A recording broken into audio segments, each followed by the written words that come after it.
is your habit number 4, cooking, and my 5 top tips to become a better cook.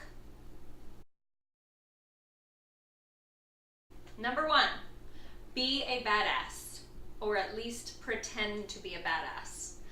Whatever term you use, confident, badassiness as a way of explaining it, that's what I use. Really try and embody that feeling inside your kitchen that you kick butt at what you're doing, even if you don't feel like you do. There's a little bit of a fake it till you make it with this, and with everything in life, right? But try it in the kitchen, it's kind of fun. So being a badass, number 1, is a mindset. Lots of times I don't want to be in the kitchen. I feel deflated, I feel tired.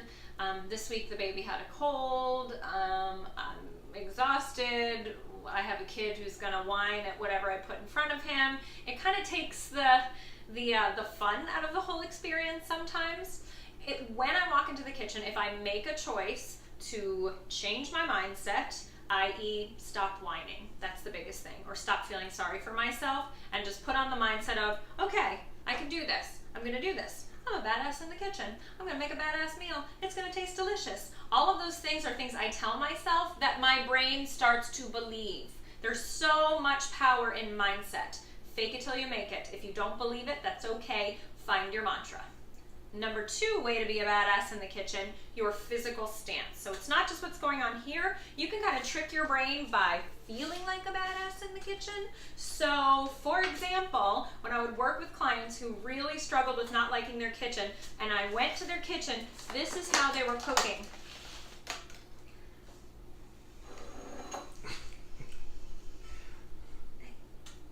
A little salt, I don't know.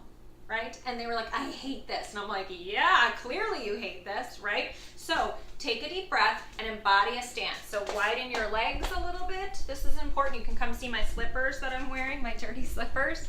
Widen your legs and get a nice confident stance and base for working in the kitchen. When you're working on anything, you need a good base. Get your hands out. If you've not watched that Amy Cuddy TED video on stance and a confident stance, please watch that. And get your body ready to rock and be a badass in the kitchen so that you can take some arugula, squeeze some lemon on it. This is the part where, like, you know when you sing in the mirror and pretend to be a rock star? Now you pretend to be the Food Network star, right? Like do things that feel like you're a pro, even if you're not a pro. And then it kind of starts to get fun. So be a badass. Numero dos, your environment matters. So first of all, know where your crap is. If you've got a kitchen where everything is put away in different spots every time you unload the dishwasher, the actual act of cooking is gonna look like this, right? And I start to get like panicky and frustrated, and then I yell at my husband because he put things in the wrong spots, right? Yeah, he's like, yes, you do. Know where your shit is. Just have a drawer. I tell him over and over again, this is the drawer for the utensils that I take out to cook with right here. This is the drawer for the more prep utensils, can openers and stuff like that. That's important to me. I need it to be like that. I need my spices to be right here and my cooking oils to be up here. That way I can just confidently grab and take down whatever it is that I'm using for a recipe and move efficiently and confidently. So, environment, know where your stuff is. Second part of environment, change something in your environment if you're trying to change your mindset. So for me, if I come over here to cook and the dish towel is like dirty and wet, I'm not going to feel good when I cook. So I would throw that in the laundry area, and I would just go ahead and grab, and I keep them right here for grabbing, a fresh, new, clean dish towel to hang or to do this with, and suddenly I start feeling a little more prepared. That can also look like turning a stove light on. I don't have one in this house, but it's the most underused light in your kitchen, most likely. There's a little light on the top of your hood. Turn it on when you're cooking, and suddenly you can see your food. Sweep the floor, get rid of some clutter, turn some music on, open a window. All examples of things you can change in your environment to make being in the kitchen more fun so you can really rock it. Numero 3. What? Trace. Whatever. Be present with what you are doing. This one is huge, and this plays into the mindfulness piece that we talk about. Honestly, if you are in your kitchen cooking, but you are somewhere else, you are totally preoccupied, you are doing this in between every task with your phone, it's gonna suck. The food's gonna suffer, and your experience is gonna be like, oh, when will this be over? Because I wanna get back to this, or to Netflix, or to doing whatever else I need to do, or to my to-do list, or to things that are more important than nourishing my body. Be present with it. Hang with the string bean. Taste the string bean. Smell the string bean. I'm not telling you to have this like totally hippie experience every time you walk in the kitchen, but if you ditch your phone and stop trying to answer text messages while you're cooking, just notice how much your experience in the kitchen changes. Focus on the task and be mindful and present with the experience of nourishing yourself, and I guess you're going to be surprised at what you see. I don't like raw string beans. 4, rinse and repeat. What does that mean? I'm still chewing this string bean. It means that you want to cook the same recipes a couple of different times until you master them.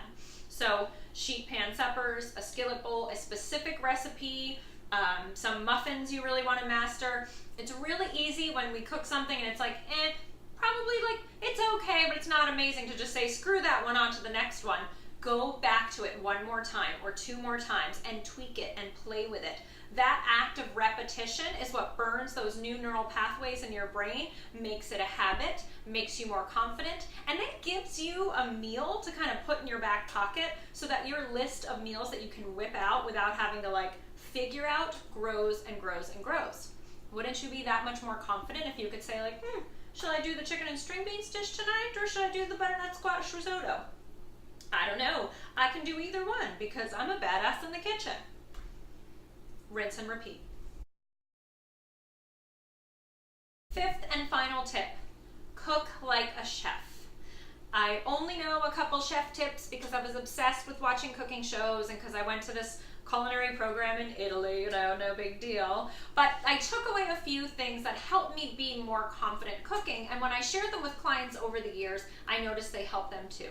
And they're tiny, but are you ready? Here they are. Number 1, salt your food. I can't tell you how many people I work with who say like, my food tastes really bland. And that's what they've put on the entire meal. We've been trained to be afraid of salt and seasonings, that they're bad for us. We know now that using a high quality unrefined sea salt actually helps regulate blood pressure, and your taste buds will tell you if you're salting too much. We all have different salt preferences and needs. So use the salt high so it falls evenly on your food, and yes, lightly salt your salad greens, your lettuce, whatever it is. I'm prepping this for another dish in another video. And give your food flavor. Number 2 way to think like a chef, taste your food as you cook. I can't tell you how many people don't do this, and it makes a huge difference in the final product. Have you ever gotten the food on the table and you're like, oh, I forgot to put this whole component inside of it? If you were tasting it, you might remember, I just tasted this and realized there's only lemon and salt on it. I forgot the olive oil. And what I'm wanting to do is just have lightly dressed greens to throw on top of a dish. So because I tasted, it's now better. Last tip, start your heat higher than you think. This applies to the skillet and it applies to the stove. So oftentimes we're chasing heat upwards. We start too low and then we gotta kind of turn it up and turn it up and turn it up. You're drying your food out. Start high and hot, get a good sear, and then lower it down to finish cooking it. Same goes for the oven. You would roast a roast really high first and then take the heat down to cook it all the way through. Start high, go low. Those are my 3 tips to think more like a chef and overall become more confident in your kitchen, rocking at the act of nourishing your body.